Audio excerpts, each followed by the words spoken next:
Whoops, I'm all blacked out.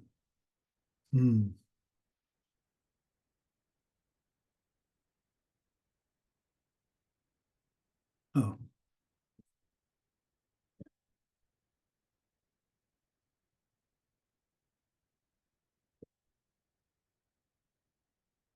There we go. Hi, everybody.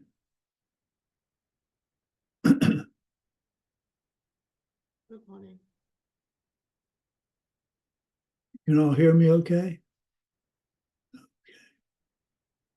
Okay, Mike, you're on.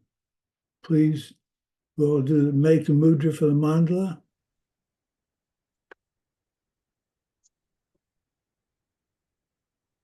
Sashi Puki Jukshin Metak Trum Rirabling Shi Nindagan Padi Sange Shingdu Mikte Wargi Jokun Namdak Shingla Drupar Shok Idam Guru Ratnamandala Kamiriyatayam. I go for refuge until I'm enlightened to the Buddha, compassion, knowledge, and strength, the Dharma, the enlightened side of truth, and the Sangha, the community of realized beings. From the virtuous merit I create, from the practice of giving with the understanding of emptiness, moral discipline with the understanding of emptiness, patience with the understanding of emptiness, joy separate with the understanding of emptiness, concentration on wisdom, may I attain the state of a Buddha for the benefit of all living beings.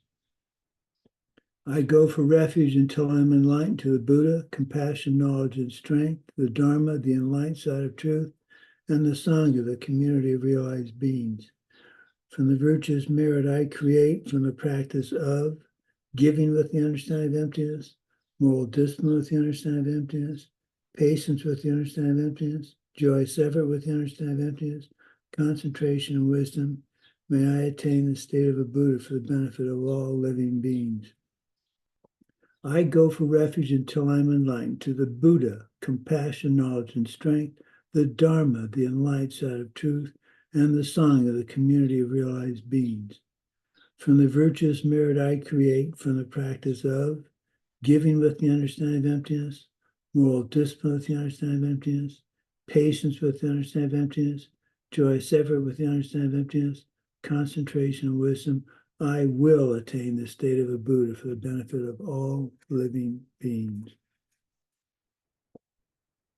Okay.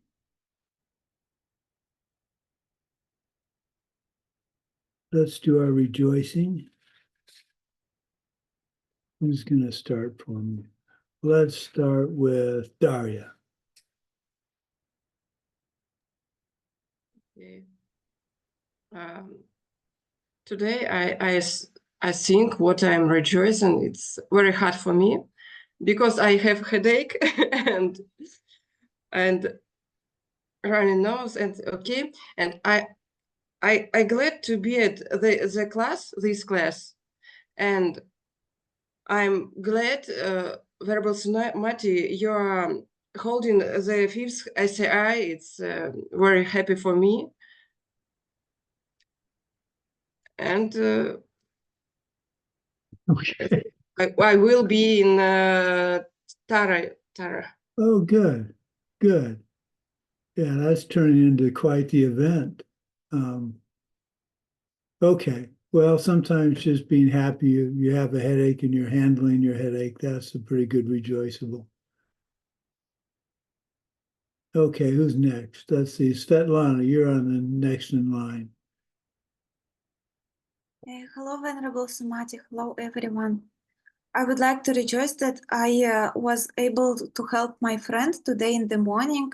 She shared with me some experience that she is anxious when someone is criticizing her, and she had some panic attacks. So it was a good chance to share about Pen's story and discuss these ideas that it's not self-existent, and I tried to provide her with some recommendations how she can feel more relaxed and feel happy by concentrating on others' needs.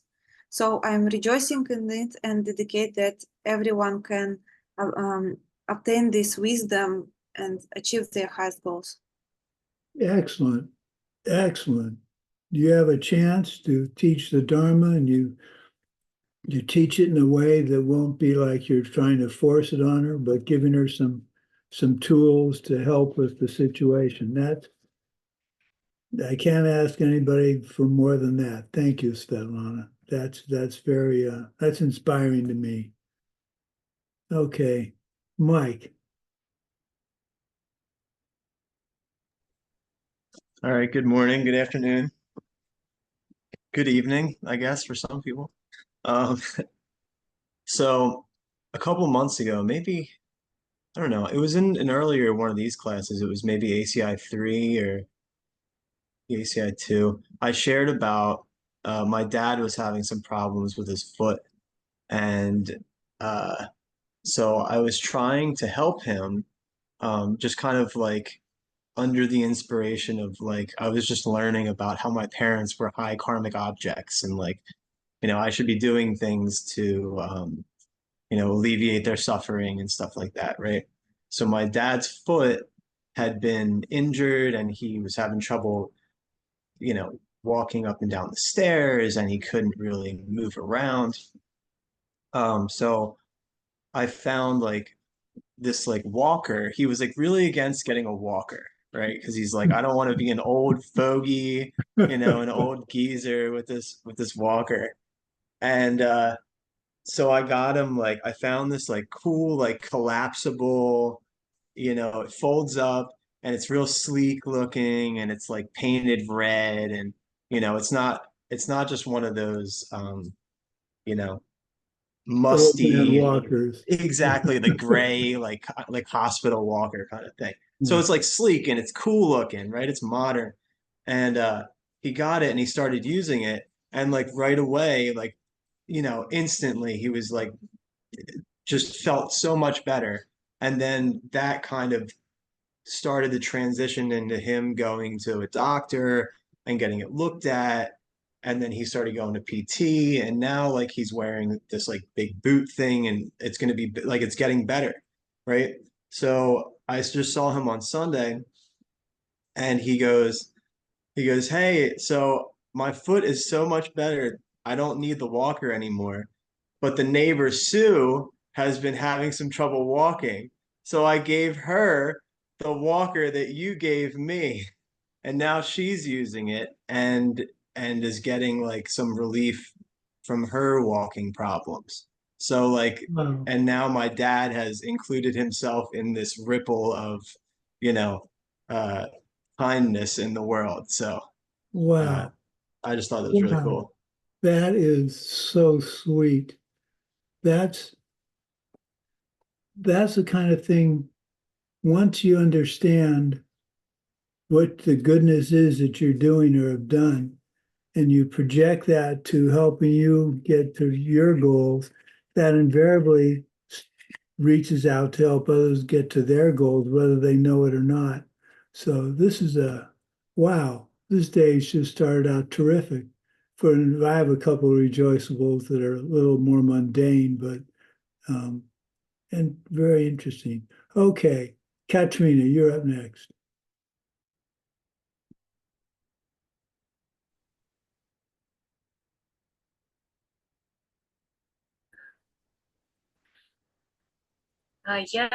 Добрый вечер всем, добрый день.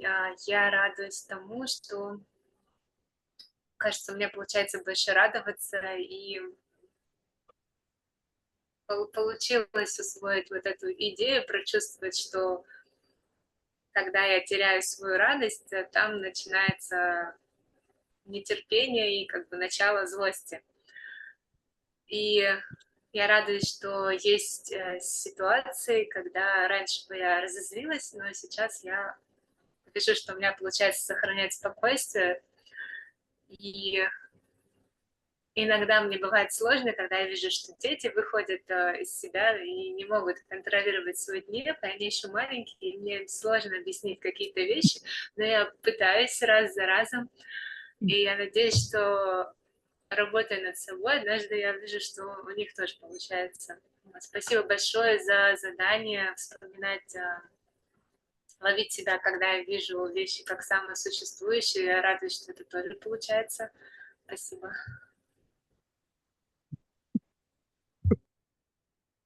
Okay. Good evening, Venerable Sumati. Can you hear me? Yes. Yeah. Yeah.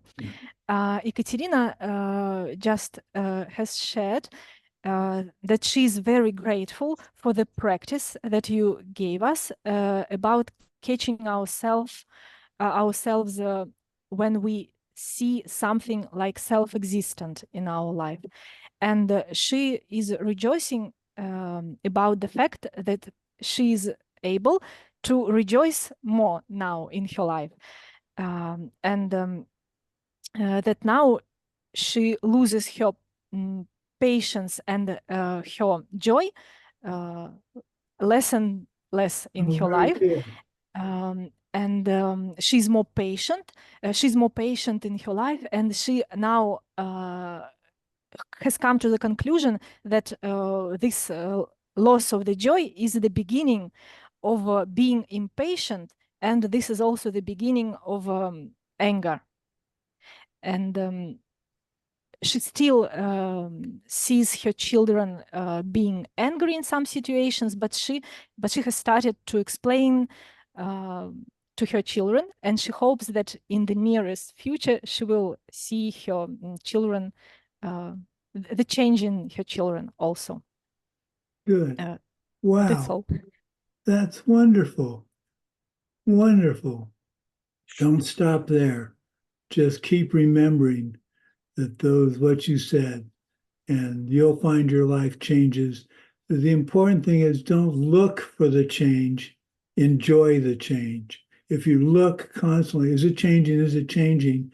You're going to convince yourself it is or it isn't, versus just when something good happens, you go, wow.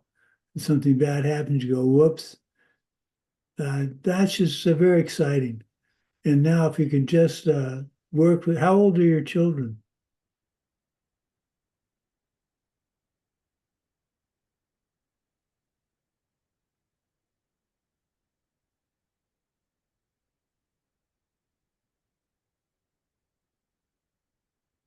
Eight and 10. Oh, perfect age. Perfect age. Now they just have to understand what mom says is right, and they need to believe it. Yeah, excellent. Well, this is just a wonderful start to the day for me. Okay, Natalia, you're up.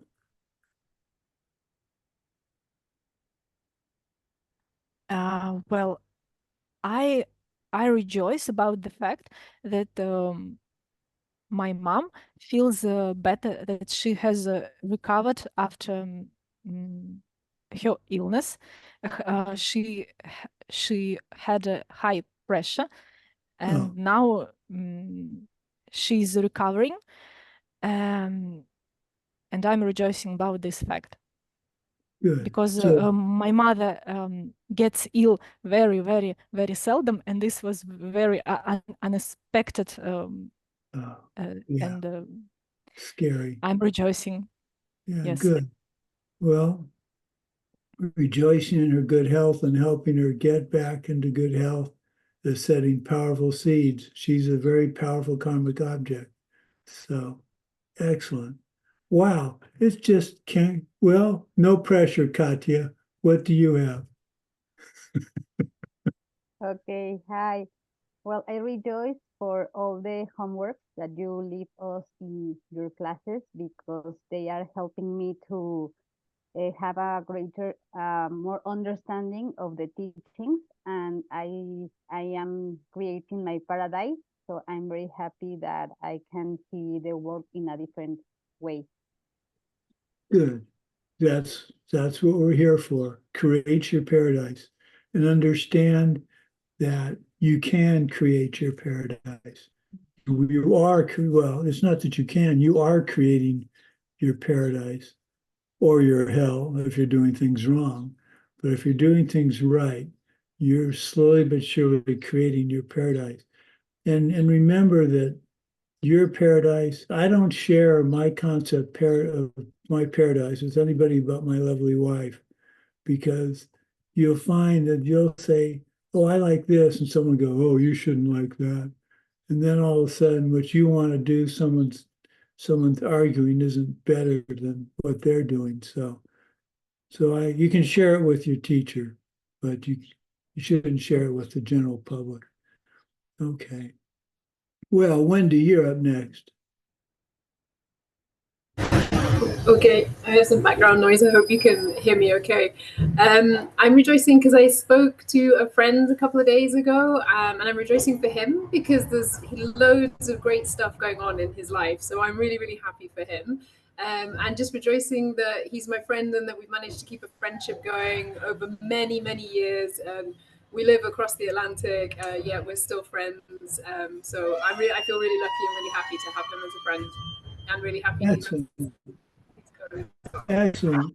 And the way to keep him as a friend is to help him however he needs and to rejoice in your continued friendship. That's wonderful.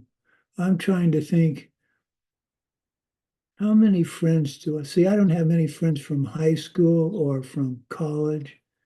I'm married to my best friend, so that works very nicely.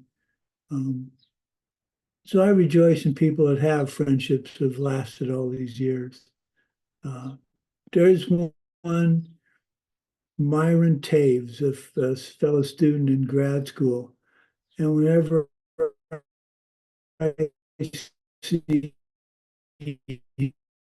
him, and I've seen him, it's just wonderful to sit and talk. He's so articulate, and I really, in fact, that makes me want to reach out,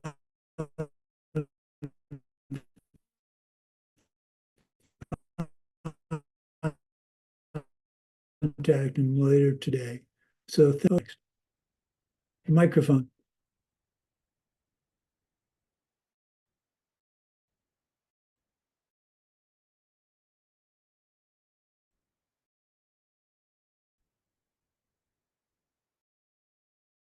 I still can't hear you. Now, Okay. yeah, sorry, I'm Yeah. on my mobile phone. That's why.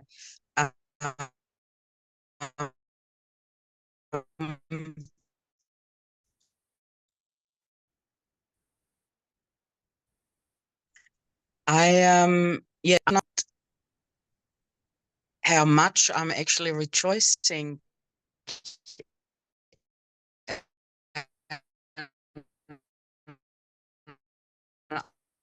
I've a mother who is now over 80, and we share only the good things we've experienced and what we're happy about, and then we're really happy together and really joyful together. And today, in particular, I've been sitting down because I've been to a job interview, and the requirements for this job. So I've been sitting down and did the list, because now I have to wait for 2 weeks for the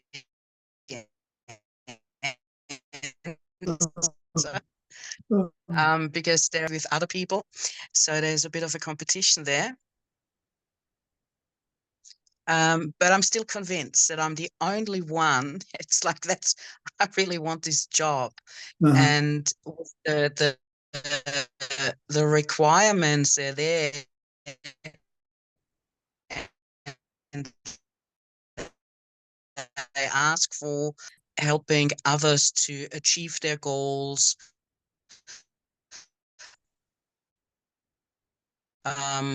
So to get their papers, to stay with government papers, and how much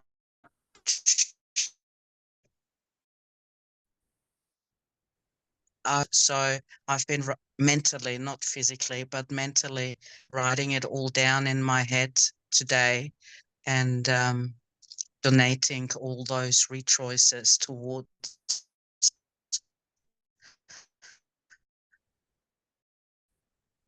Only Good. sharing Well, this good. in here because I know Oh, it's a safe group, like yeah. you said before. Don't carry it out Yeah. to the I world. detect an accent. You're from Austria, but you sound like you're from, I'm going to Australia. hesitate, Australia. Okay. Yes, that's because I lived in Australia for 17 years, Oh, and very that's good. why I've done, yeah, my university studies and everything. But I was born in Austria. I went to Australia, but I came back to Austria again. So Where'd you that's why the stay? funny accent. Where'd you stay in Australia? Sydney, mainly in Sydney. But twice I've relocated myself to Alice Springs. I've worked in the tourism industry. Yeah, I was fortunate to spend 6 months as in 1968. So I know things have changed. Oh, wow, Yeah, that's but challenging. we went to Alice Springs on our way to Ayers Rock, and we got to see Ayers Rock back in the day when that hadn't gotten there yet. I loved my stay in Australia. Yes, it I'm changed trying a to lot, think big time. Yeah. okay. Well, right?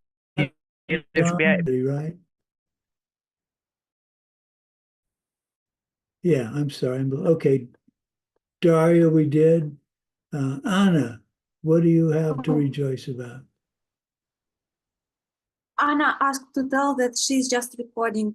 Oh, It's well, okay. How about Evgeny?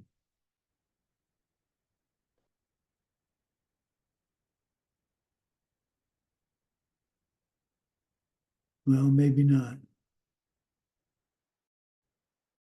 Okay. I spent a lot of time preparing for the White Tara teaching, and I'm a little anxious because it's a new presentation. But I've decided rather than go safe, I'm going to go with it. Help me decide whether it's worth keeping or not. So it's a little scary for me because it's not that I don't know the material, it's the way I'm presenting it. So I'm rejoicing that I'm sticking with it and I'm not going the safe route of doing the source of all my good yet again.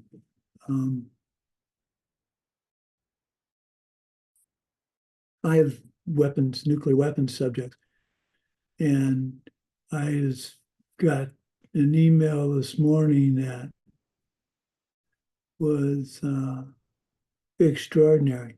An archivist. I don't have much information for this archivist to look for these photographs I'm interested in, but she adopted the project as something she's curious about, and she's tracked down what looks to be 6 boxes of photographs that she's ordered to come in from their archive, and she's going to look through them. So I apologize for not having as accurate a reference for as possible. And she said that that's what makes her job fun. So I sent her copies of the photographs I do have. And now I've made it someone what I'm interested in. So, but her enthusiasm full. But maybe the best one is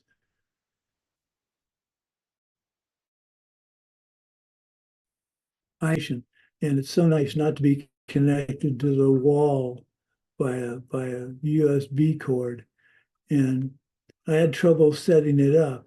So I called customer support twice. And the second time, I got a very, very nice young lady. Well, I assume you're all young ladies to me, or young men. And she was extremely patient and led me through fixing it up. So I asked if there was some way to thank her, and she gave me an email address. So I wrote them and thanked them and said she should get a raise, et cetera, et cetera. And they wrote back and said, well, that's very nice of you. We'll let her know that you thought that. So whether she gets a raise or not, the point is when I get good service, I want those people the people in charge of those people to understand that they're doing a good job. So that's very satisfying. No, I'm listening to a spiritual, what can I say? Another teacher that my wife about energetics.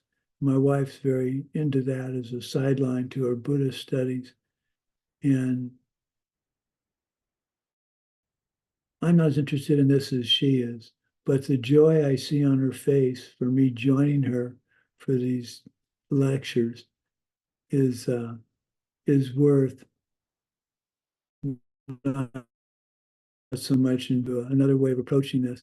It's not what we do when we listen to it is we look to see where he is almost touching on karma and emptiness, but not using those words.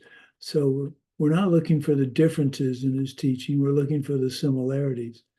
And I think that's a very healthy way to look at other people teaching. So I need to start that meditation. So what else? Well, the fact that I didn't get mad at this, trying to get this software, this new dictation headset to work, that really pleased me. I didn't even have one thought of, I should return this dumb thing, it's not working. I just thought, well, let's get it to work. And if you can't get it to work then you can think about returning it. So I'm glad I stuck it out. Okay, well, let's get on to class. This is a short class, a really short class, but we'll see how we can maybe extend it a little bit. Okay, the opening lines of chapter 4. We're going to use chapter 4, which is all about karma.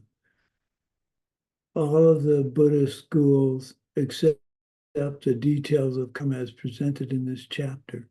The opening lines of chapter 4 is karmic deeds cause the multitude of worlds. All the planets and beings on them come from karma, period. You really have to believe that. The trouble is, most serious students of Buddhism pretty much accept this and are self-existent. So that's why I've asked you to continue to catch yourself, things as self-existent, remind yourself of it, and then work toward understanding, A, it's not self-existent, and where it's possibly coming from. So my example of my getting annoyed at my wife walking in front of me, okay, I see that as I'm thinking she's self-existently doing that. So what do I need to do to understand that it's coming from me? Well, I know it's coming from me, so recognize that and then see why it's coming from me, something I did in the past, and reverse that, correct that error. If you catch yourself, if you work at catching yourself, then whenever you say, well, that's not self-existent, you're sort of reinforcing the fact that you actually believe that. It's when you say, when I hear a student say it's my karma, so there's no way around that. And what I like in the English language is so is spelled S-O or S-O-W. And S-O-W means to plant seeds. So it's my karma, so S-O-W is you're planting karmic seeds. I think that's pretty clever, but I don't know that that's true in the other languages. So that brings, I think I've talked about this, but now is a good time. So there's a pet peeve of mine is to hear a student say it's my karma, but instead of my karma, so. And another one is to remember that the present is your past ripening, and your present is causing your future. So your past is your present is your future. You simply have to remember that. That has to be something that you not only remember, but understand. So I don't know what I did in the past. All I can see is what it's ripening to show me in the present. So I don't dwell on the past because I don't know what I did. I kind of can infer it because of the things that happened, good or bad to me. But what I do know is the present is my future, and what I'm doing now is what's going to cause my future. So I have reasonable control over that. I believe I have the free will to make a decision on how I react in my life. And because I have that free will, I can make my future a paradise. Okay, the last one is the how and the why. This is part of the self-existent exercise I'm having you do. Catch yourself thinking, understanding the how and the why. And my example is my Parkinson's. The how I have Parkinson's is there's something wrong with my brain. It could have been caused by the chemicals I used as a scientist. It could have been caused by exposure to pesticides. It could have been caused by a cosmic ray doing something to me. So that's the how. But other people were exposed to those chemicals or cosmic rays and didn't get Parkinson's. So the why I have Parkinson's is because I consider Parkinson's to be inconvenient. So anything and everything I've ever done in all my life that inconvenienced people is ripening as Parkinson's. So I can't do anything about that, but I can do something about not inconveniencing people in the present. And if I burn off enough seeds of inconveniencing others by not inconveniencing others, then my Parkinson's will go away. And it could happen any day now. So every morning before I get out of bed, I think today's the day I could not have Parkinson's. Hasn't happened yet, but it could. Okay. There are three mistaken views of how the world and the beings came to be. These are Hindu beliefs at the time of Master Vasubandhu. They were well developed and are somewhat hard to describe. We're not going to go into detail because they are wrong, but these are things you should have an appreciation for. This first one isn't just the Hindu, it's pretty much modern science. The Big Bang, the energy in the universe that creates all things, creates things. It's not a being, it's just the energy in the universe. The trouble with the Big Bang theory is what happened before the Big Bang. Another Big Bang. And another Big Bang. What I get a kick out of, there was maybe 20 or 30 years ago, there were a bunch of physicists that wanted to talk with His Holiness and talk about the world, Buddhist cosmology and how wrong it was. And I just remember watching His Holiness smile and laugh and appreciate what they were saying. But I think he was secretly saying, the Buddhist cosmology is old and somewhat dorky compared to physicists. But if you stop and listen to a physicist talk about the Big Bang, that's just as dorky. So the Big Bang, there's another one, a primal energy that made things, which is a being. Then the third one is a creator being. He or she makes everything happen. Nothing causes the other. The world doesn't happen in stages. So because we see the world happening in stages, it must be caused, and it can't be caused by an unchanging thing, since to cause something makes it change.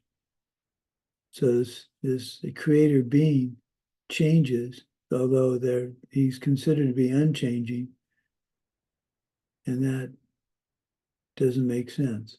Why do we care? Because they are called mental shadows or presuppositions from childhood that cloud our ability to understand the world. It is more comfortable for most people to see that the world is out there coming at them. So perhaps what we're talking about when we talk about unchanging things and changing things, we need to define them better. And I really recommend that you understand and be able to repeat this. So that's your additional homework for next class. Is I'm going to ask, I'll ask several of you to repeat because you memorized what I'm about to say. So unchanging things. There are three types of unchanging things: cessations, empty space, and emptiness itself. So three types of unchanging things: cessations, empty space, and emptiness itself. Cessations, an example would be mental afflictions. You either have a mental affliction or you don't. They are unchanging in that their nature, something that disturbs the mind, is constant. Either you have them or you don't. So a cessation of a mental affliction is you don't get angry anymore, period. If you still get angry, you don't have a cessation. Empty space, the absence of obstruction, either there is an obstacle or there isn't. And emptiness itself. Emptiness never changes. It goes in and out of existence, but it has no beginning or end. I compare this to the Star Trek, what do they call it, transporter. On the Star Trek transporter, you see them start to twinkle and they disappear. So they're changing 20%, 50%, 100%, they're transported somewhere. Emptiness is either emptiness or it's not emptiness. So the emptiness of this coffee mug, it's either there or it's not. I can't have 2/3 of this coffee mug. You could say, well, you could have a piece of it broken off, but then it's not the coffee mug, it's a part of a coffee mug. This coffee mug is simply here or it's not. So then they're changing things. Changing things like getting old and aging, food being there, then it's gone. The two explanations of who created our world cannot be correct because they must either be caused or created by something earlier, in which case they are not the original creator or the cause of our world.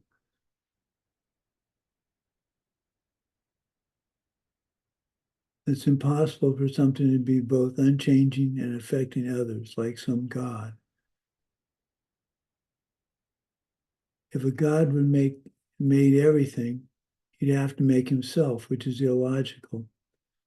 If God is unchanging, he didn't make himself, he's just unchanging, he exists, then he can't affect anything or do anything.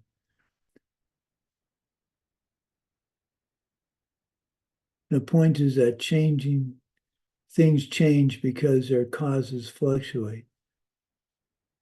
All things that change must have causes to drive that change. The source of existing things, and this is very important to remember, is karma. Karma is movement of the mind and what follows. So movement of the mind is mental karma. What follows is speech and deeds. So that'd be maybe a way of saying that it's physical karma. Karma can be divided into motivating karma and motivated karma, thoughts and actions, respectively. So motivating karma is your thought, and motivated karma is what you do with that thought. So there are three kinds of karma, as I said, mental, and then body, those are body and speech and mind. Verbal and physical karma can further be classified as communicating and non-communicating. Now, I will admit that I don't go into much, I don't worry much about the communicating, non-communicating karma. Karma is karma to me. I'm more interested in when it's going to ripen. But having said that, I will describe communicating karma.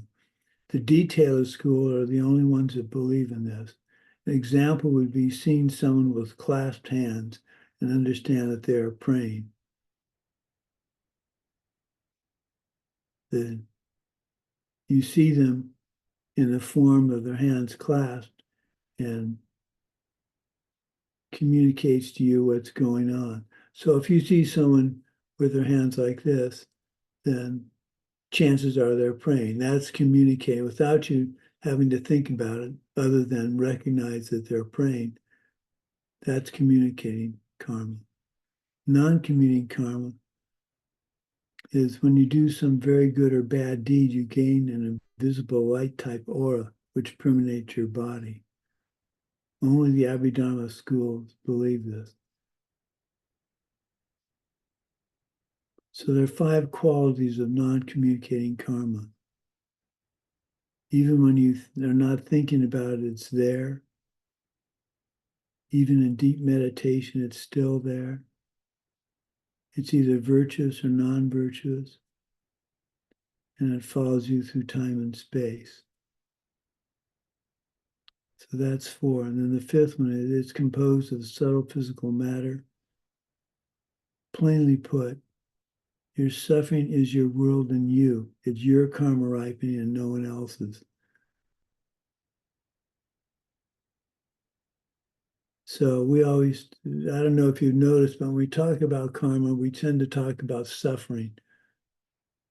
I like to add, the joy in your world is likewise your karma ripening. So never, when you get upset about the world not being fair or whatever, it's your fault. You can do something about it, and rejoice that you can do something about it. Because if you couldn't, that'd be a pretty miserable life.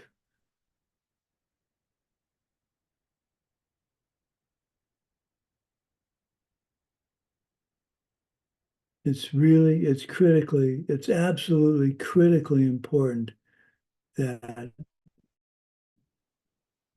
you, that also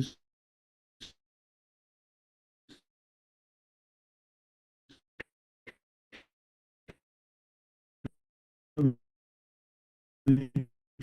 you. Because if you do samsara download, I interact as karma ripening.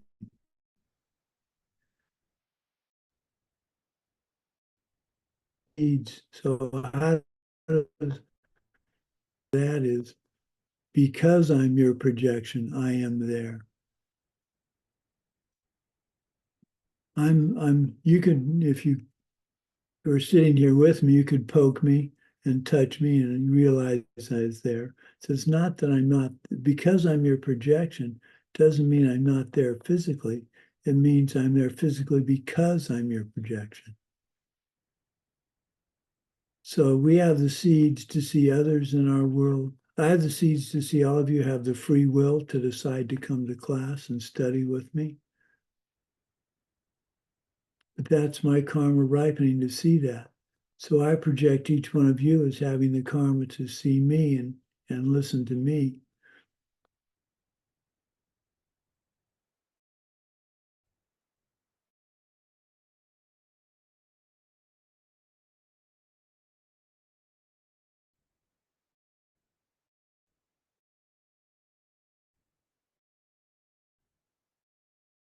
It says we know that women need hard on them. And all of you inspire me to continue to do that. I just stop and I think what it would have been like if I met the Dharma in 1998. So I was already 45 years old when I met the Dharma. So none of you are 45 years old, right? You're all in your 30s. Well, maybe not. But I rejoice for those of you that are earlier than, well, I rejoice for all of you meeting the Dharma now, whatever your age. Okay. That, I have no idea why this class was this short, but I really don't like doubling up the classes. So what else can I say about karma? Oh, we were having, I think this is, I confuse myself on the notes I leave myself. I think I was talking into this class about the idea of unintentional consequences, unintended consequences. So when you do a good deed and it results in a bad outcome, does that mean a good deed resulted in a bad outcome and flaunts the first law of karma? No, it can't. The first law of karma is very clear. Good deed, good result, bad deed, bad result. So my pouring water at the table on the cruise was a good deed in the instant for me, but it was a bad deed.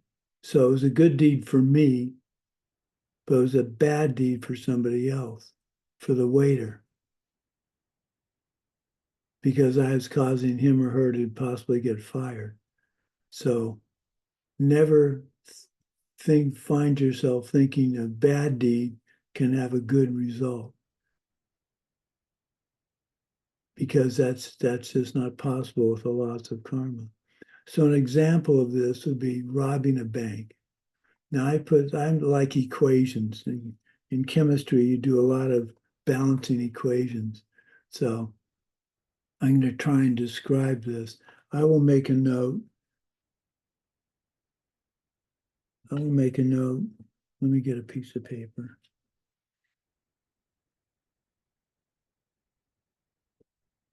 I will make a note and we'll go over this in class, next class. Okay. Equation about karma. Okay, I'll explain it verbally, but I'll write it out. I think this is a good exercise.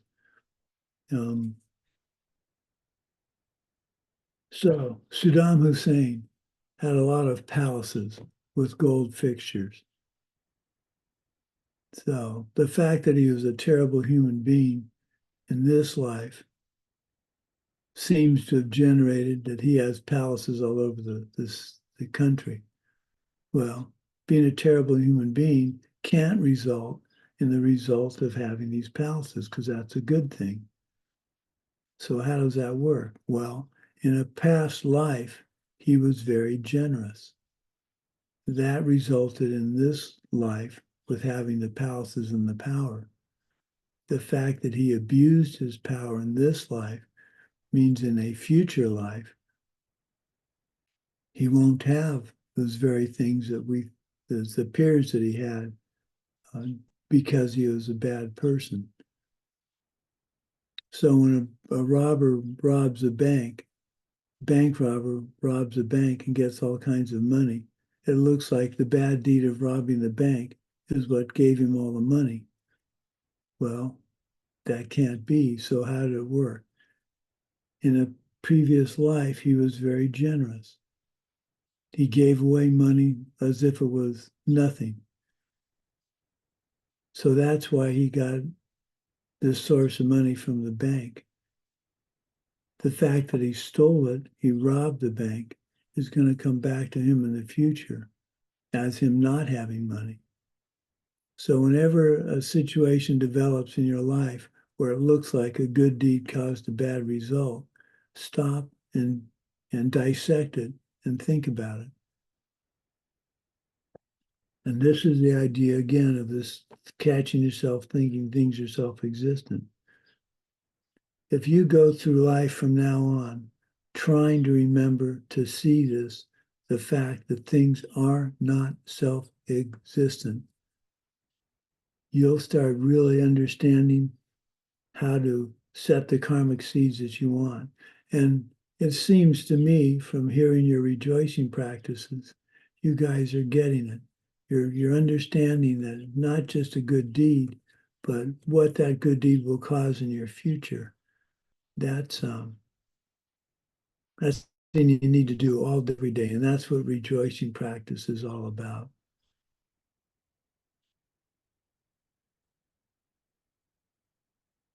So what else do I want to say about karma?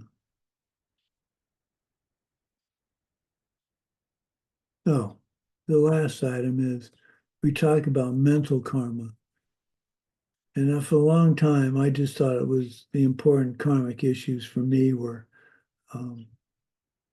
body and speech, what it caused me to do in body and speech.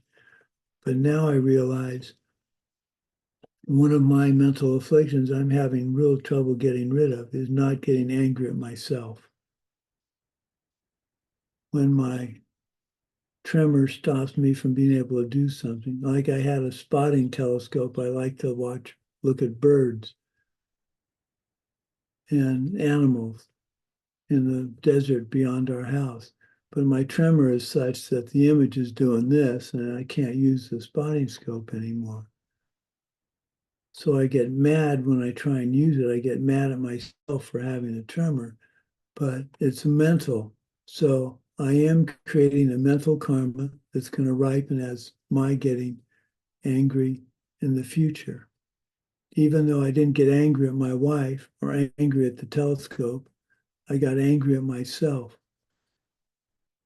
So I think that's probably my main mental affliction now, is stopping myself from getting angry at myself. And it's hard because my tremor is getting worse.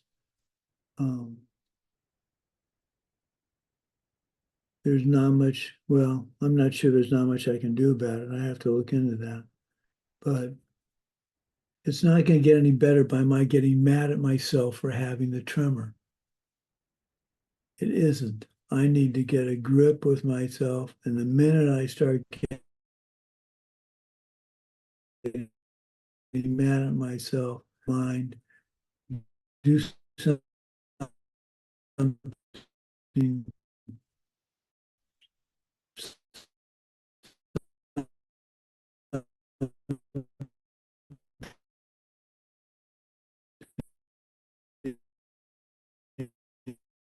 maybe make life. Most of you don't know this. I'm a cook in my family, and most of what I cook is by feel. I look at a recipe and I get myself. The recipe becomes very hard to reproduce, and sometimes fails. It merged out 1.5 cups of flour versus 1 cup. Sometimes, if you're a cook, sometimes that blows up in your face and things turn out to be pretty inedible. I should share. I've made very few things in my life that are inedible again. It was called chicken mwamba. Now, picture this. My wife and I are in grad school. Well, I'm in grad school and she's a technician. And we've joined the Foreign Foods Club at the University of Wisconsin-Madison. And the recipe is for chicken mwamba, which is chicken and steak cooked, mixed in with onions, tomatoes, and lots of peanut butter. Now, I like peanut butter, and back in the day, we weren't vegetarians. But peanut butter, onions, and tomatoes mixed with salt and pepper and chicken and steak was not appealing. In fact, our dog would not even eat it. That's how unappealing it was. So I've made things, as the cook in the family, I've made things occasionally that we don't like, but for the most part, my approach to recipes works pretty well. I have 3 sisters older than I am. One of them's an excellent cook. One of them's a pretty good cook, and one of them's about like me. But I was going to go to my sister Ann, who invited me to join her at Christmas for making Christmas cookies. And I said, well, if I come, I'm not going to bring a recipe. It's going to be just off the top of my head. She says, no, it has to be written down. You have to follow it exactly. So I said, well, I don't think I'll be coming out then, because that's not how I cook. And she accepted that, but it's more fun to make substitutions. Oh, Adam, you tried to substitute eggs with flaxseed. You can take 1 tablespoon of ground flaxseed, put 3 tablespoons of hot water in, and let it gel. And it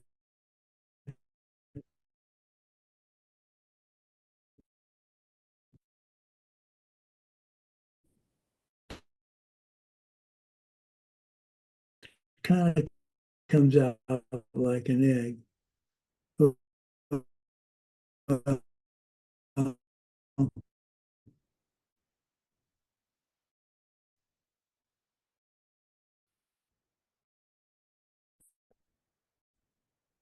And so I made these spinach pancakes that I like to make, and they came out of everything that's presented. I've never had it. Is that great? What is it? It's like sardines or something? No, it's like a Jewish, they eat it on Passover. It's like it's basically like fish meal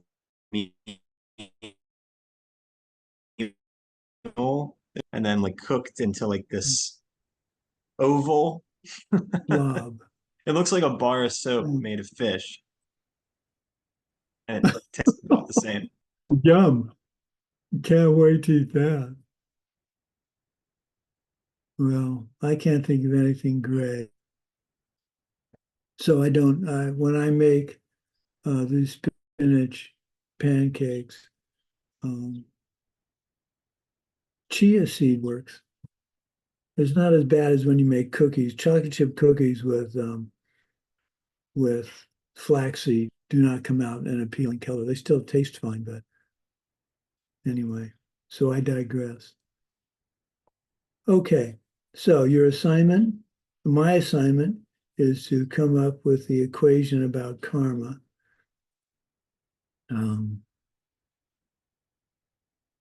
I've already forgot what your assignment is. Continue finding, give me another example of catching yourself thinking things are self-existent. And I think that's it. We'll talk about this equation because I think it's another way of looking at it, about karma and emptiness. And think about your the mental karma, because we don't really teach that very much. And I think that's, for me, is a very important sub-talk about karma. Okay, let's dedicate class. Let's see. May the source of benefit and goodness, the Dharma, spread and expand. May the beings upholding the Dharma have excellent health. May the source of happiness and well-being for all embodied beings, the Dharma taught by the Buddhas, always increase. May the merit of my life, my practice, be for the benefit of all living beings, and may all my students reach total enlightenment in this very lifetime.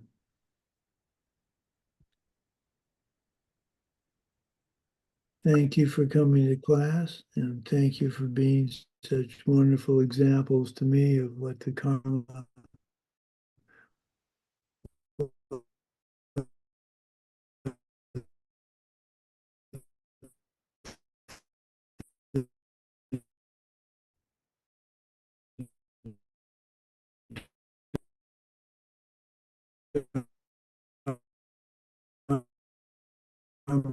can do in people's life.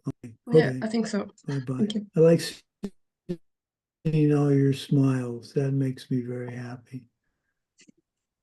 Thank you. Have a good day. So, Kachi, what happened to Sheila?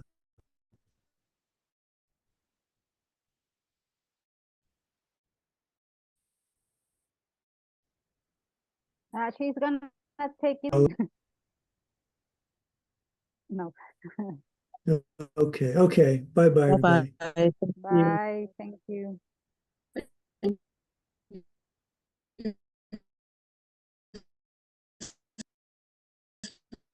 Much.